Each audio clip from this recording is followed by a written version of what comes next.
Sa iba pang balita, binibigyang diin ng Office of Civil Defense o OCD Region 2 ang mas pinaigting na paghahanda laban sa banta ng malalakas na lindol sa kabila ng kawalan ng teknolohiyang makapagsasabi kung kailan ito tatama.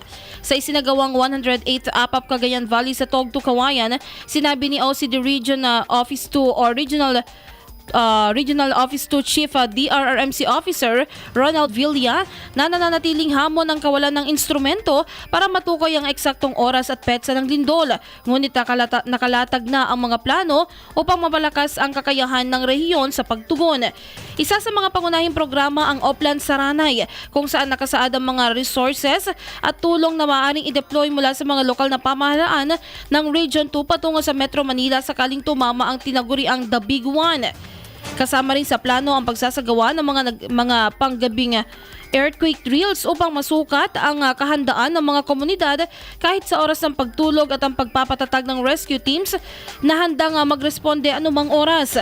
Kasunod ng bawat malaking sakuna, isinasagawa rin ang stress debriefing upang mapangalagaan ang kalusugan ng mga responders at mamamayan. Hinihikayat naman ng rehiyon ang harmonized contingency plan mula sa national level bago ito tuluyang mailabas sa publiko. Ngunit mayroong mga draft plan na inihahanda ang ilang LGU. Ayon pa kay Villa, nagkaroon ng malaking pag-unlad sa mga paaralan pagdating sa earthquake drills.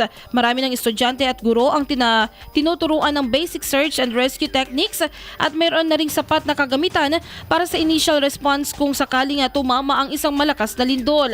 Bilang dagdag hakbang, naglabas ng direktiba si OCD Director Leon Rafael na magsagawa ng pagsasanay para sa mga miyembro ng media hinggil sa earthquake drills upang masiguro ang tamang pagbibigay ng impormasyon at maayos na koordinasyon sa panahon ng sakuna.